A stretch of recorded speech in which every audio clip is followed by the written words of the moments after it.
Good afternoon, everybody. Welcome to the Association of Apprentices contribution to National Apprenticeship Week. Delighted to welcome you all to this afternoon's Build the Future event. As I said, celebrating National Apprenticeship Week, among other things. My name is Peter Estlin. I chair the Association of Apprentices, and it's a great honour to do so.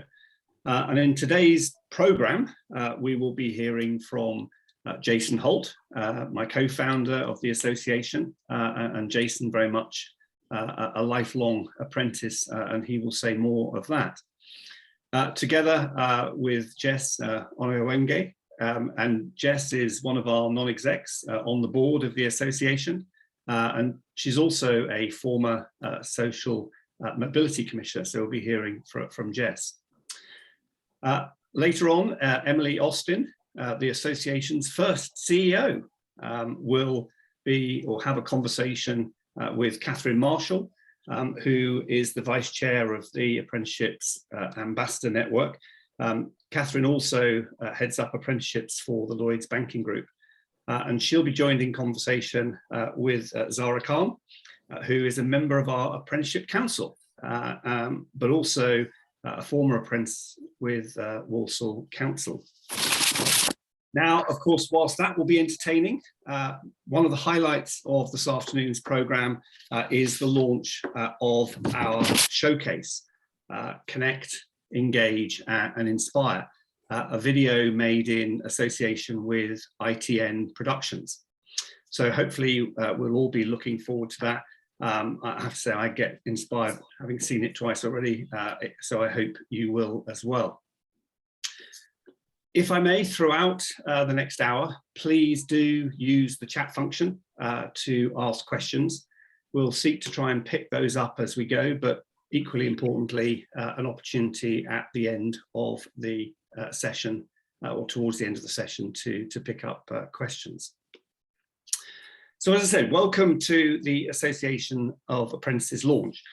I think many of us, if not all of us on this call, have the aspiration to see us collectively building a world-class apprentice sort of ecosystem made up of several tens of thousands of businesses employing apprentices.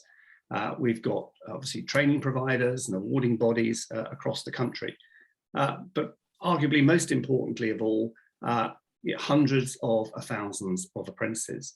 And the association is very much here and founded to support apprentices, support them on their journey, to support them in reaching their achievements, but also to support them in continuing to build their careers. It's very much a community that is growing. We have now nearly 60,000 sort of apprentices in the community, and I'm delighted to say that over 1,000 of those actively using AOA Connect and AOA Learn, two of our platforms. So it really is a thriving community, and one that I think we all hope will continue to grow as the apprentice sort of ecosystem as a whole continues to build for the future.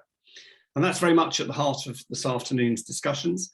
It's very much, as I say, an opportunity for us to share a little with you, to celebrate National Apprenticeship Week, and in particular to see the launch of our video made in conjunction, as I said, with ITN Productions, Connect, Engage and Inspire. So without further ado, it's my honour and great privilege to introduce my friend, Jason Holt, who is the Vice Chair of the association, and for Jason to share a few more words with us. Jason, over to you.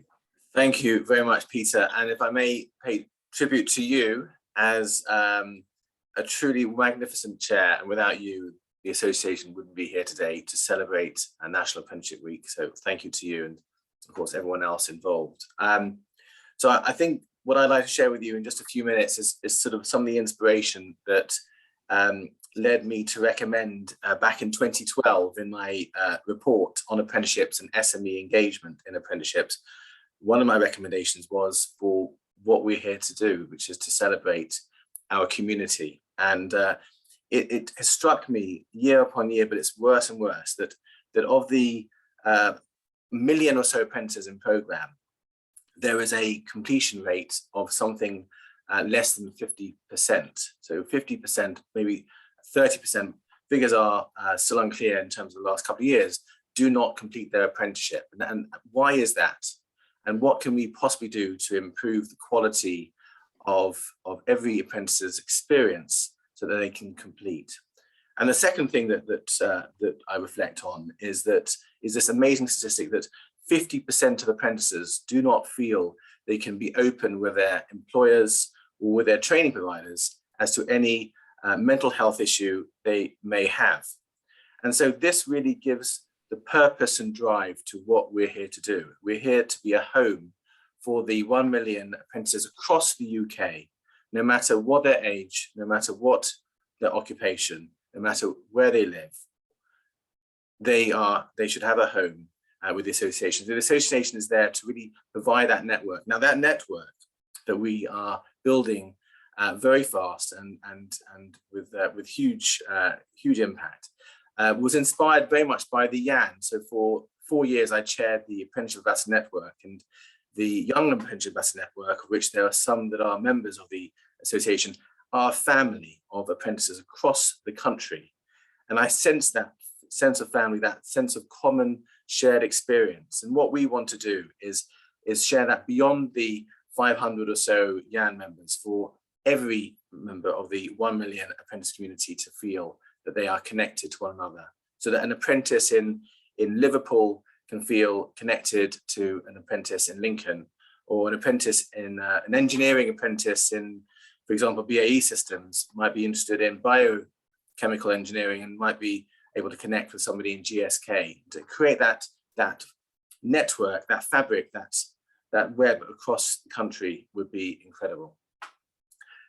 So that's what good looks like, and we're on our way. And it really gives me great pleasure to introduce you to our chief exec, as Peter says, our first ever chief exec, somebody who's absolutely wonderful, Emily Austin.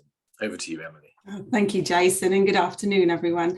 In a minute, I'm going to be speaking to Jess, one of our non-exec directors, Kathryn Marshall from Lloyds Banking Group, and Zara Khan from our Apprentice Council. But before I do, let me share with you what we provide at the association and how we support our apprentice members. Now, what we provide is not something that we've shaped alone. We've taken advice and input from our apprentices to ensure that what we're building is relevant and meets their needs. And this includes forming our own Apprentice Council that Zara's part of, to lead on development and direction of our services. And when we've asked apprentices, this is what they've told us they would like. And firstly, they would like the chance to connect with others, to share their experiences, the fact that they would value the opportunity to meet apprentices with similar interests and beliefs, and the fact that they want to broaden their networks both inside and outside of their workplace, which we know are so important for progressing in work and life.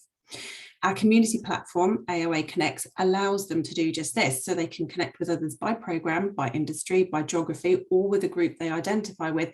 And we're starting to see the benefits of that. Apprentices are generating content and sharing experiences to help each other and themselves.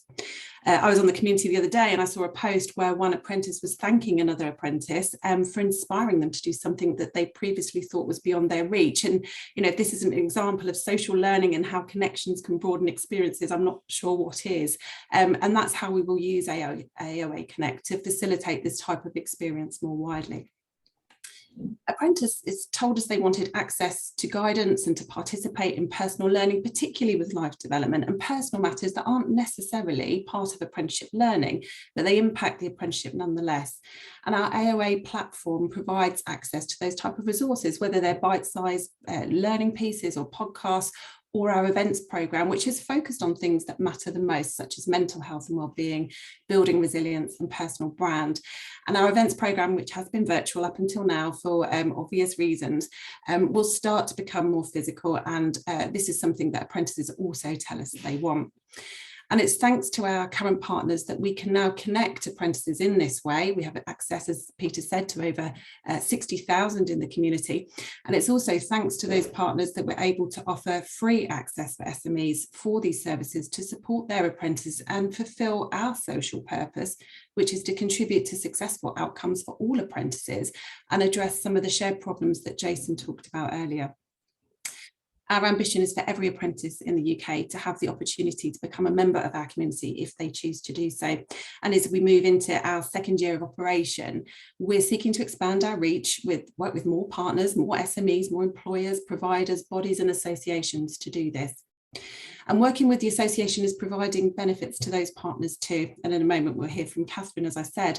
But our partners join us because we are the first social and professional network for apprentices that spans all apprenticeships, regardless of employer, provider, industry, programme or age. And it is purely focused on the development of current and recently completed apprentices. We work with large organisations who have strong internal support programmes, but see the value in allowing their apprentices to build networks outside of the workplace. And that's particularly important for experienced and existing apprentices who are undertaking a programme and are not part of a more structured early careers programme. We work with training providers who are able to access our resources to embed them within their own programmes to ensure apprentices have access to social and personal development beyond the academic and technical learning that they're providing. And as a byproduct of having a large apprentice membership base, we're able to share data and insight on what matters the most to apprentices. And providers can use this to engage with their apprentices community to support the education and training their apprentices receive. So by coming together in this way within the apprenticeship system, we can support apprentice retention and engagement and create better outcomes for apprentices who will build the future. Now, in terms of outcomes, one for us that's critical is that we help build the social and cultural capital of those who might not be able to access support elsewhere. So let me come to Jess now. Jess, in your former role as Social Mobility Commissioner, you looked at the impact of apprenticeships. Can you tell us a bit more about this and how belonging to a community through the association could support learners? Yeah, absolutely. Hi, everyone. So when I was at the Commission, my work kind of involved around advocating for early years and advocating for apprenticeships specifically. And our research was able to show that apprenticeships are one of the most effective tools of boosting social mobility amongst employees from less advantaged backgrounds. And we found that disadvantaged learners who complete their training get a 16% boost to their wages, which is compared to 10% of other employees. We found that disadvantaged learners who also complete their training are from lower socioeconomic backgrounds perform at least as well as their privileged peers. And apprenticeships also provide the possibility for employees for disadvantaged backgrounds to work their way up the ladder with the unparalleled knowledge they've accumulated during their training. They're also able to maybe join the job market afterwards, join the industry, join wherever they're working with, which leads to great efficiencies within organisations. Saying this, one of the reasons why the apprenticeship levy was launched in 2017 was to address some of the inequalities when it comes to early talent and the early talent pipeline. Recent data has shown that minorities and the socially disadvantaged are missing out on some apprenticeship opportunities. So, for example, only 13% of degree level apprenticeships, the fastest growing and most expensive apprenticeship option, are currently going to disadvantaged apprentices. And most disadvantaged apprenticeship starters come from 3 regions in particular, so the northwest of England, the West Midlands and London. So more needs to be done to address these barriers and open up opportunities in social mobility cold spots to ensure that people from lower socioeconomic backgrounds are able to secure apprenticeship placements. But I think that's what's so special about the Association of Apprentices. They're not biased where you are in the country, the opportunities aren't limitless depending on where you are. Cold spots don't really exist with the organisation, which is, I think, quite magical to be cliche.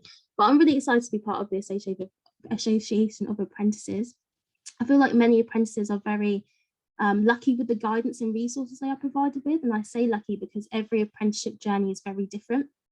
And some people experience a lack of support and professional networks and understanding of where to go for help. And that's where the Association of Apprentices really fits in. It has a universal offering to support the whole of the UK's pool of past and present apprentices, which I believe is so powerful and vital. And it's not just a bunch of people behind a screen making decisions on behalf of apprentices. They have really gone above and beyond to make sure this is a really fair process. They have an incredible board of apprentices, especially young people, who help lead this work and identify gaps needed to ensure apprentices have the best experiences possible. And whilst many apprentices can find work within their organisation after their training comes to an end, often this isn't financially viable, especially if you work in small SMEs. There's only, you know, a certain amount of places available. So this can leave many people feeling very overwhelmed, not knowing what other opportunities there are out there or what steps to take moving forward. And the Association of Apprentices has created an online platform where the UK's apprentices are exposed to opportunities aligned with their skill set and interests, network events, masterclasses, and even given the space to support one another further on their apprenticeship journey, which a lot of organisations can't do once the apprenticeship journey has come to an end with them. To be honest, this is a platform I wish I had whilst I was doing my apprenticeship. I did an apprenticeship in 2017 with the BBC, which was amazing. And it led to so many amazing job opportunities afterwards. But I think if I had the space to ask more questions and a supportive environment where people don't really know me, where I felt like I could really ask those questions that people think are a bit silly, with other apprentices as well supporting me, and access to further learning, these resources that are amazing on the Association of Apprentices, I think it would have made a real huge difference to my experience. Thank you, Jess. Thank you. And so delighted that you're on board, and everything you say there completely resonates. It's really encouraging to hear what you think of it and how you would have used it as an apprentice as well. So thank you for that. Let me come actually to one of our apprentice members, which is Sarah, who's also a member of our Apprentice Council. Sarah, can you share with us a bit about your journey and also how being a member of the association has helped you when you're on your apprenticeship? Absolutely. Thanks, Emily. Hi, everyone. So my name's Zara. I'm a project officer at Walsall Council, and I completed my level 4 project management apprenticeship last February. So when I first started at the council 5 years ago, I was one of a small handful of apprentices. So there wasn't necessarily an infrastructure of support, and it was, very much kind of, individual support from teams and that sort of thing. However, since then, we've now got around 400 apprentices at the council, and we're all part of a Teams group. We have sort of meetups internally. So it's really come a long way in terms of that social interaction and inclusion and that infrastructure of support within the council. But I really wanted to kind of get involved, in apprenticeships in a wider sense and actually branch out. So that's why I wanted to be part of the AOA. And I'm also, as Jason said earlier, a part of the Apprenticeship Ambassador Network as well. But I really wanted to branch out and meet apprentices who have had similar experiences to me, but also apprentices from different backgrounds, from different sectors, and who are doing different apprenticeship levels as well. So as I'm part of the Apprenticeship Ambassador Network, I've had the chance to meet young people and other apprentices through there, and also the BAME Apprentice Network as well. And I'm really kind of enjoy waving the proverbial flag, apprenticeship flag, and kind of, making noise about apprenticeships in the sector and on a wider level as well. So I sit on the Apprentice Council, which ensures that the AOA is apprentice-led.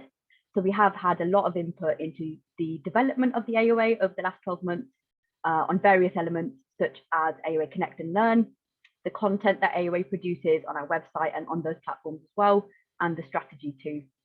And for me, the AOA Connect platform is a community for apprentices who want to get to know each other a little bit better and also support each other as well.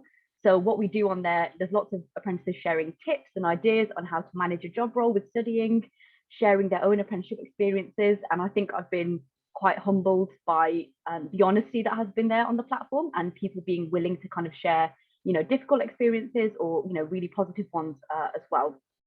And also just offering each other kind of advice and guidance. So I feel there's really, an affinity amongst ourselves as apprentices. We do want to support each other, and we want to help each other to kind of get to the next level and, kind of support each other to network and also, further our career as well. And the AOA is really, a community. There is something for everyone, very fluid, very flexible. So we have various different groups within the platform on AOA Connect. So we've got a BAME community, we've got LGBTQ+ community as well. And you can kind of come in and, submit your ideas if you wanted there to be a different community. And, that's something that we could definitely support as well. And like I said, I really like getting to know apprentices who are similar to me, have a similar background, similar, working experience, but also ones who are completely different to me, because I think it really opens up that element of you having a wider worldly experience of other people's, what they've been through their apprenticeship, and actually, what they've achieved through the different employers that they've been with. The AOA Connect community is also really good at kind of making external connections with other apprentices outside of your organisation, outside of your area, Kind of like Jason was saying, you know, we really want people to be able to connect from all parts of the country, and that's really what AOA Connect is all about. And we also have AOA Learn, which is there to complement apprentice learning. So there's things such as kind of soft skills around confidence and self-esteem, etc., but also other things like managing money, which is something I, you know, need to work on, and you know, other sections on the AOA Learn platform to support an apprentice through their apprenticeship study. So all of that being said, I would really encourage you to become a member and take advantage of our offer. And I'm really looking forward to seeing the AOA develop and grow and continuing to be part of this journey as well. Thanks, Zara. And I mean, we chat quite often, don't we? Because I come to the council meetings and we chat offline as well. And one of the things that struck me in the conversations we've had is that your training provider was great. They provided a sort of open cohort where you could meet others, which is brilliant. But actually for you, you wanted to meet people who had similar interests to you, and actually the people on your cohort weren't quite that. So it was more the sort of social interaction that you were missing. Tell us a bit more about that. Yeah, absolutely. So I think having made that decision to not go to university, I think, you know, university is very big on social life, and I feel like there was something missing in the apprenticeship world around that social element of, you know, making friends who are apprentices and actually making those quite meaningful connections. And through the AOA, I think that is definitely happening. So a lot of the Apprentice Council, you know, we all get on really well, we all support each other, and we all, you know, I would like to say that we are friends, and you know, we will, you know, hopefully when we can meet up outside of this Zoom background sort of world, and you know, kind of get to know each other a little bit better as well. And I actually really enjoy kind of making new connections with people on the platform, because that's the point. You know, it is about making connections with people, and finding things that you kind of have in common with each other, but also learning from other people who have completely different experiences from you as well. And I think that's the thing I've really enjoyed, is actually learning from other people's different experiences, because it does give you that, you know, kind of more worldly view of, you know, the realities of being an apprentice and actually all the positive things that go with it, but also some of the challenges that people have faced as well. Yeah, I definitely think one of the benefits of the community is that sort of peer learning, so getting to know another experience or perspective that will really help shape your learning for your apprenticeship as well. No, that's brilliant, and it's brilliant to have you on board and helping us shaping the community as we go. My pleasure. Thanks, Zara. Let me come now to Kathryn. So Kathryn leads on apprenticeships at Lloyds Banking Group, one of our partners. Kathryn, could you just let us know how being part of the association has benefited Lloyds? And what are your thoughts on how we can support other organisations? Yeah, no, absolutely. I'm really pleased to be here today and looking forward to the sneak preview of the film a little bit later, which I'm sure will go a long way to inspiring others. So as you said, Emily, I lead on the apprenticeship delivery in Lloyds Banking Group, and I'm also a vice chair of the Ambassador Network. At Lloyds Banking Group, we're actually celebrating our 10th anniversary of delivering apprenticeship programmes, and excitingly, we'll also welcome our 10,000th start this year as well. And we really see the benefits of apprenticeships across our organisation and really focus on delivering a high quality experience and purposefully talk about that overall experience. So apprenticeships are so much more than delivering the skills, knowledge and behaviours that are outlined in the standard. It's what the apprentices go on to achieve and the different perspectives that they can bring, which really builds on their confidence to challenge, to question, their curiosity to learn and to develop. And I think also the pandemic has especially taught us that importance of focusing on the whole experience and the support needed to ensure that regardless of the challenges that are thrown at us, the support is available to get through. And more than that, to actually flourish. And that is why we wanted to become a corporate member of the Association of Apprentices, to really build a community who can support and learn from each other, to provide additional learning, to continually build that love of learning. And at Lloyds Banking Group, we're a large organisation. So I have the benefit of working with an amazing apprenticeship team whose focus day in, day out is to ensure that the apprenticeships deliver great results for our business and also for the individuals. And we also work with some great training providers who deliver bespoke delivery for us, with cohorts starting to help that networking and support. And I think the point I'm making here is that I acknowledge that we've got that benefit of dedicated resource and buying power, but it's very different if you're in a small organisation with 1 or 2 apprentices. And it's really important to think about how we can make it easier for smaller businesses to deliver high quality apprenticeships. And that's also why we're so active in our levy transfer activity, to get them started with the financial support, but also with that advice and guidance. And we're pleased that yet another apprentice has started this week, taking our total up to 710 that we've supported through our levy transfer activity. So we absolutely know that smaller businesses are less likely to have the resource available to provide the support available to really build up a fantastic experience. And that is why it's important to have the Association of Apprentices that can provide that support for organisations, whether they're large or small, to provide the network and the connections, to really provide that professional development, making it easier for all organisations to provide a high quality apprenticeship experience, and also to improve the outcomes that we know we need to. Thanks, Kathryn. And the SME one, I just want to spend a little bit more time on that, because we've done quite a lot of research with SMEs, and we've talked to a lot of SMEs, and some of the barriers around participating in apprenticeships is not necessarily financial, although it's a factor, but some of it is just around the perception of time to manage an apprentice, or lack of structure to manage an apprentice. Do you feel like the association's got a role there to play with, I suppose, in providing reassurance that that's not the case? Absolutely, and I was quite surprised when I saw that research by the St Martin's Group. So one of the top reasons cited as a barrier to employing apprentices was the time to support them. So not the 20% off the job learning that needs to be given to the apprentice, but that time for the business to support them. And so I think where the Association of Apprentices can really play a part is taking away some of that stress in terms of the support that's needed, the networking, plus also the additional learning available. So absolutely, I think it plays a really important part, especially for smaller businesses. Yeah. And what's your view on how we reach smaller businesses with the association? Because we work with a lot of partners who can help us to do this, but what's the best way of reaching as many as possible with the offering from your perspective? So I think the approach that you're taking is spot on. So I think, what we need to do is make sure that training providers are aware of the Association of Apprentices, and so that they can promote it with the businesses that they're working with and the apprentices that they're working with. Brilliant Apprentice Council as well. So throughout the apprentices that are part of the association, they're also spreading the word. So people are actually coming along saying, what's this all about? Can I find out more about it? And how can I become a member?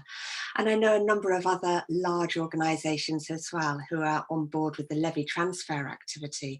So I think that's where large organisations are perhaps supporting the smaller organisations. Again, it's around sharing the experience that can be available through the Association of Apprentices. That's brilliant. And in our time at the association over the last 12 months or so, I know we've been contacted by some apprentices with regards to advice on how they set up, for example, an apprenticeship agreement, or what sort of holidays they should be negotiating, and things that actually, as a large organisation, you may have that support in place. The apprentice may never need to worry about it, but actually that apprentice at the SME is on their own, and it's not through lack of want from their employer, just simply lack of knowledge or knowing where to get the right information. And I think this provides a great route for other apprentices and for ourselves to help advise those that need it most as well. Okay, well, at this stage, thank you, Zara, Kathryn and Jess, for all of your input there. At this stage, I'm going to close the discussion. I'm going to hand back to Peter, because now we are ready to play our film. Well, I'm going to keep people waiting just a few more minutes, Emily, because what I thought I'd do is pick up some of the questions that have come through already. That may encourage a few more as well. Some have come through the Q&A section, some have come through chat, but Firstly, thank you to Michael Farrer for his point really about sort of at Systems Group, how they use a learner experience. And yeah, that's really what we're finding with AOA Learn. It gives an opportunity for apprentices to dip into other bits. It's a little bit more structured. There's topics there. But one of the things, Michael, I think if you found learner experience with you to be valuable, we can also share additional content in AOA Learn. So by all means, share things with us. We would be delighted to capture that in AOA Learn and build on it.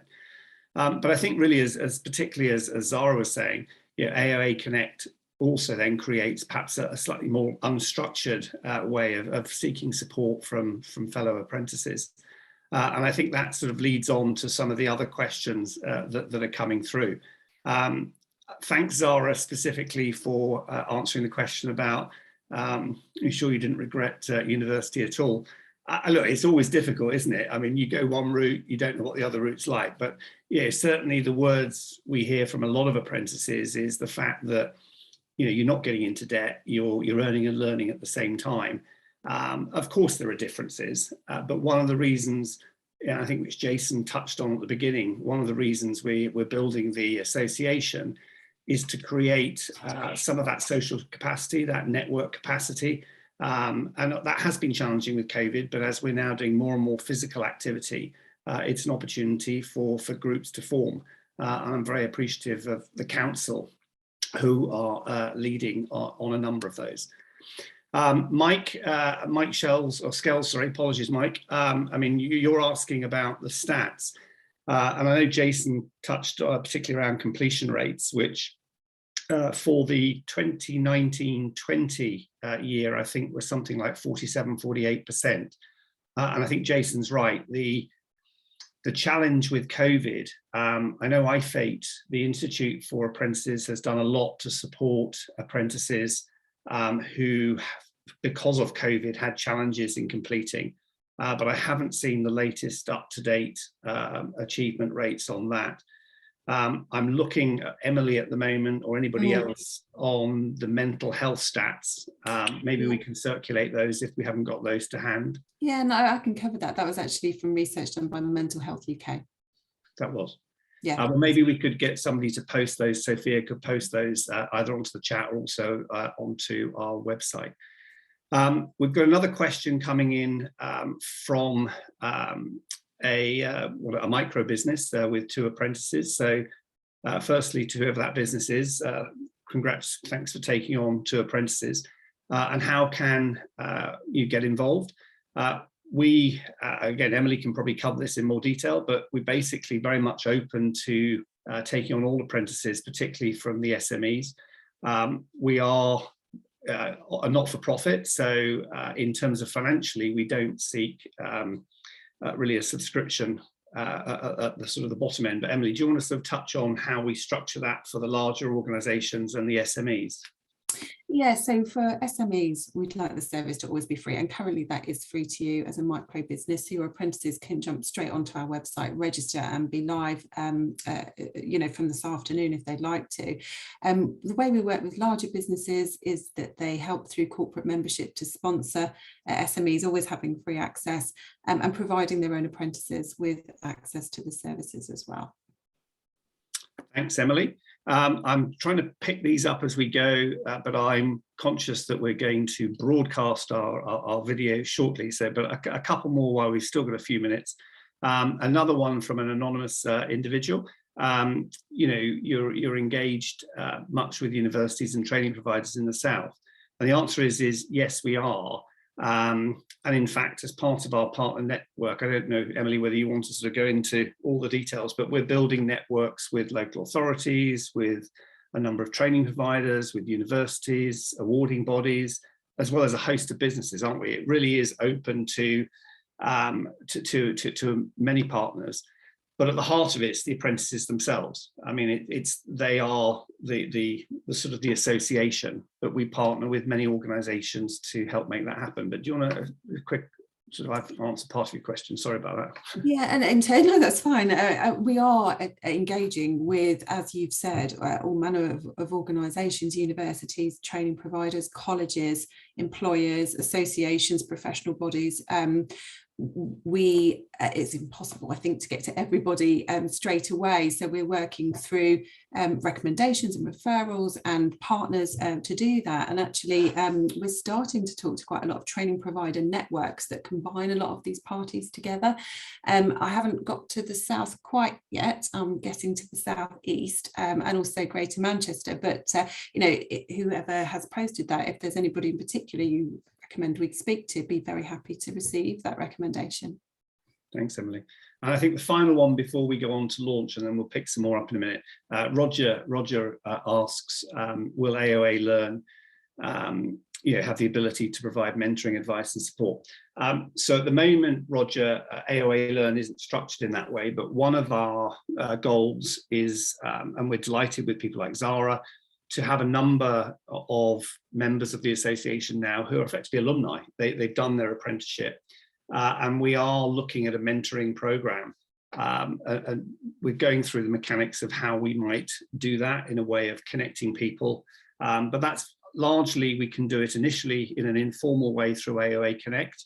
But in terms of a more formal sort of mentoring program, which we'd like to do, we haven't yet launched that, but it's certainly on our runway. So in the short term, I just advise you to, and your apprentices to use AOA Connect and to ask questions, and that obviously circulates around the membership, and then you can obviously build closer relationships with individual, either other apprentices or those who've completed their apprenticeship. I appreciate there's still more coming through. No worries, I'm going to try and pick that up before we finish today's programme.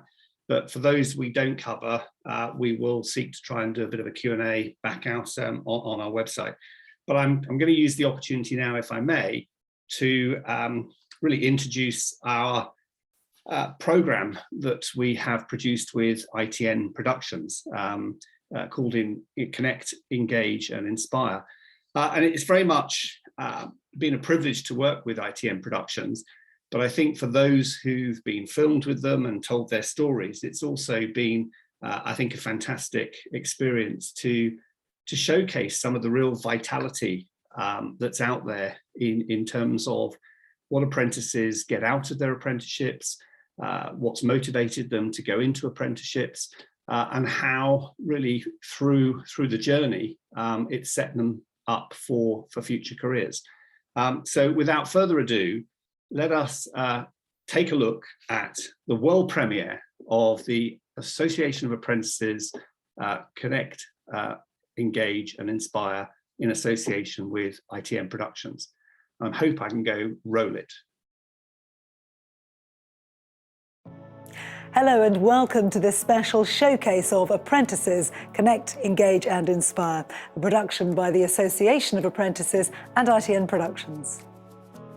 An apprenticeship is often seen as a first step on the career ladder, but it can also be an opportunity to upskill in a current role or retrain in a new field. Being an apprentice has been life-changing for me. Apprenticeships are great because you get to earn whilst you learn, put your skills into practice and get connected into an incredible group of professionals. I don't think I would have progressed as fast as I did without my apprenticeship. This opportunity of gaining this apprenticeship has shown me that you can thrive in a pandemic. I think it just gives everyone the opportunity to achieve their dreams and their goals. And supporting the almost 1 million apprentices in the UK is the recently formed Association of Apprentices. So the AOA is really there for apprentices to make the most of their apprenticeship, to empower them, for them to have all the tools they need in terms of advice and guidance, to be connected to one another and to think ahead in terms of their career overall. Data shows that skilled trade occupations still rank as the most common grouping for apprentices, but actually the next common grouping is associate, professional and technical, and the next is professional occupations. So the dial is turning slightly, and you're still likely to find apprentices in trade roles, but you're also likely to find them in nursing, for example, or legal, and that previously perhaps may only have been accessible by going to study at university. We have over 200 apprentices currently at Great Ormond Street Hospital. We're really promoting our apprenticeships to entice people that are leaving college, not sure of what their career pathway should be, but equally to promote our staff to learn on the job and further their career and actually progress within Great Ormond Street. We can kind of grow our own people. So what you want is to invest in people and to train them up and get them to stay. Being an apprentice is really different from just being a university undergraduate student. You're put into the place of where you want to work and you get to work alongside what you aspire to be. And from the hospital ward to a television studio, promoting diversity and inclusion through apprenticeships expands opportunities for everyone. My role at ITN is to be an extra pair of hands. So I go out to news gather and also do researching for the reporters. What drew me is that I get to study and then I also get to learn what it is to be a qualified journalist. It's really important because we're giving people the opportunity to get into the industry in ways that are not, typical. So, they're able to come on and work 4 days a week whilst they're getting their experience, and then also work 1 day in their training providers so they can learn all the skills and knowledge that is necessary. And at the largest private sector employer of apprentices in the UK, people of all ages and from all backgrounds are given opportunities to reach new career heights. I came into it because I really wanted a career, and I knew that there was opportunities out there, and Openreach really looked after you. There's lots of networks you can join, so the Gender Equality Network, Inclusion and Diversity, Neurodiversity, LGBT, and they all want to have your input and how you think the company should look in the future. The training program is exemplary, to say the least, right from dedicated trainers to a proper structure in the program to kind of career opportunities you get at the end of it. For us, it's crucial that we've got really well-trained, really well-equipped engineers who do a fantastic job, because that will give us a competitive advantage. That will enable us to build the best network in the UK and therefore have our customers continue to stay on our network and for us to continue to be successful. Our rail network also touches every community in Britain, and a multi-skilled workforce is needed to keep a multi-billion-pound upgrade on track. Financial management, project management, managing biodiverse networks, obviously engineering as well. So there are plenty of opportunities right the way through the spectrum, from school leaving until obviously the very top of the engineering profession and operations. It's all here. I tend to find myself doing a bit more surveying, which brings in the civil side. So I'll be out with laser levels and things and levelling the line and the alignment of the track. But then we also do have the manual side, which is the more mechanical side, where we are manually lifting the track using shovels and jacks. The respect that you get for being an apprentice, in some places you'd think that you're at the bottom of the food chain as such, but with Network Rail you're seen to as an investment, and people really take the time out of their day to speak to you and give you advice on wherever you want to be. And an apprenticeship in banking can also offer a range of career opportunities beyond those you might expect. We've got 30 different apprenticeship programmes that we offer across Lloyds Banking Group. So obviously the financial services ones that you'd get in the branch network, but also cyber security, data analytics, the leadership programmes as well. So there really is something for everyone. Before I actually looked at applying, I didn't know what a business analyst was, and I think being an apprentice is all part of the journey. I mean, even when you're applying and finding out a bit more about the role, you never really truly know what it's like until you do it. I think every time somebody goes through an apprenticeship, they learn a skill which they would not have learned otherwise. So by definition, that reduces the skills gap. But more importantly, the more that people learn about apprenticeships and the benefits that come from apprenticeships, then the more other people are likely to want to take them on. Degree apprenticeships give school leavers an opportunity to gain a debt-free degree. And one recruitment company has partnered with a business school to invest in new talent. And that 3 years plus commitment means that we can really invest in the individual. They can grow hugely, so they get a huge growth advantage, but we get a business advantage because you've got someone with you for 3 years inputting into your business, adding value to your business continuously. What it means for us is that we can draw on Zenopa's expertise, their senior people to come and speak. We can ask them to work with us to co-design our curriculum and to help us to co-deliver it. So it's really that model of working very closely with businesses to keep everything refreshed and new and vital and relevant. The work-life balance and also the studying balance is just fantastic. And I think what sets Zenopa apart to other apprenticeships is just the choice that you have. So the different career progression and routes you want to take and the different options available to you.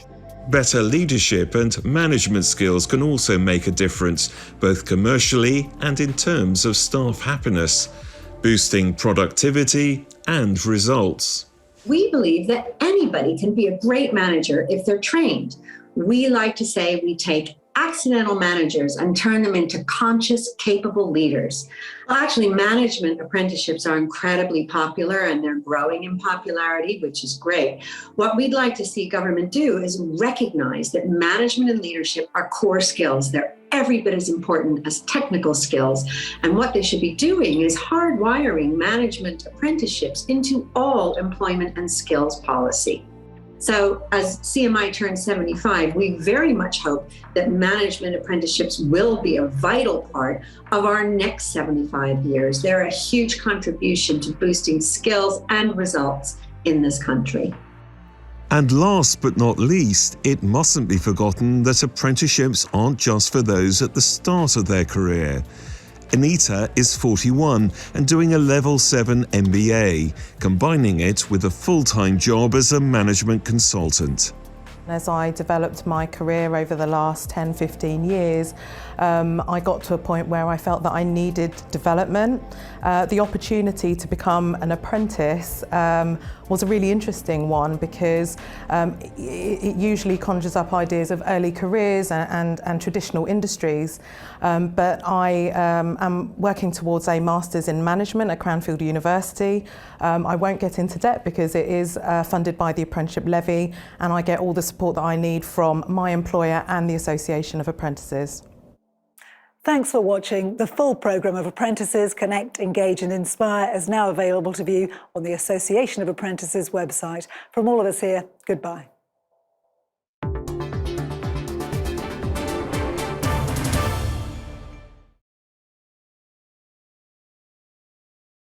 Brilliant. Well, I hope, like me, I have to say I've now seen that video 3 times, but I take something away from it each time I see it. I just think it's really inspirational to hear some of those stories. So my thanks certainly to ITN Productions for putting it together. Thanks to those who were interviewed and participated.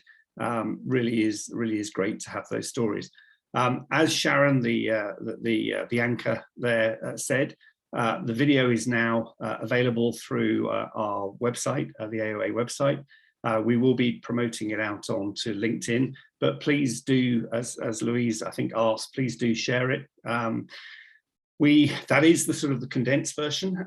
We have the stories from each of the individuals who were interviewed, together with some other material from, I suppose, the outcuts and all that sort of thing. So those are also accessed from our website. So that was the premiere, that was the launch. Just to sort of pick up a few more questions that have been coming through, and thanks to those who've been answering many of them, particularly Zara and others on the way. But we've had another one through the Q&A asking really about somebody who's in their 40s and is there talk of apprenticeships for all ages? And the answer is truly yes. So whilst we do have the more significant number of apprenticeships in their 20s, we're seeing now apprentices literally in every decade, all the way through largely, I mean, even up until to 70s. And that's really encouraging. And it links to another question that's coming through, which is, can I go on to do degree apprentices? It was great to see the answer from the University of Portsmouth. And as Anita said, she's doing a degree apprenticeship with Cranfield. So there is an opportunity for people to come in and do level 2, level 3 apprenticeships, but also to do apprenticeships at degree level, and to progress from one to the other. Now, we do have a question for those who are still with us, and I'm going to ask Sophia to put that up, but just a quick bit of a poll. So if you are with us, please do pick up that poll question, and we've got a few more minutes to get the answers to that, so don't feel too rushed if you want to think about it. Whilst that poll is open, let me just sort of pick up a few more points, if I may. The questions coming through, apologies, I'm trying to sort of read the plethora of material coming through at the same time. Some I think we've already answered about the availability of this material. We will be doing more material, and importantly, if you're an apprentice or you've got a story, please do share that with us, because part of what we want to do on AOA Connect is to share some of these stories. Victoria, you asked a question about you're an NHS apprentice, and could we use AOA Connect to create, shall we say, a network for the apprentices within the NHS itself? And the answer to that is yes. The whole network of AOA Connect, whilst the first part of that is for members, you can then ask and set up individual sort of sub networks within that. So if you want to set one up for the NHS apprentices themselves, you can do that. And I'm sure Sophia, who is with us at the moment, Sophia can help you do that if you want some help in doing it. And I know the council, I don't know, Zara, whether you want to comment on it, but I know the council's been looking at doing or setting up a number of different channels. I don't know, do you want to have a quick word on that? Yeah, absolutely, Peter. Yeah. So as I mentioned earlier, when I was kind of introducing myself, we do have a BAME community on the on AOA Connect. I believe we have an LGBTQ+ community as well. But it is really, it is your association, and that's what we're here for. And it's important to have communities within AOA Connect that actually serve our apprentice community. So if the NHS one is in demand and you want that, then that's definitely something that I think, with the staff team and the Apprentice Council, we can, create and pull together. And I just wanted to pick up on somebody else's point about older apprentices.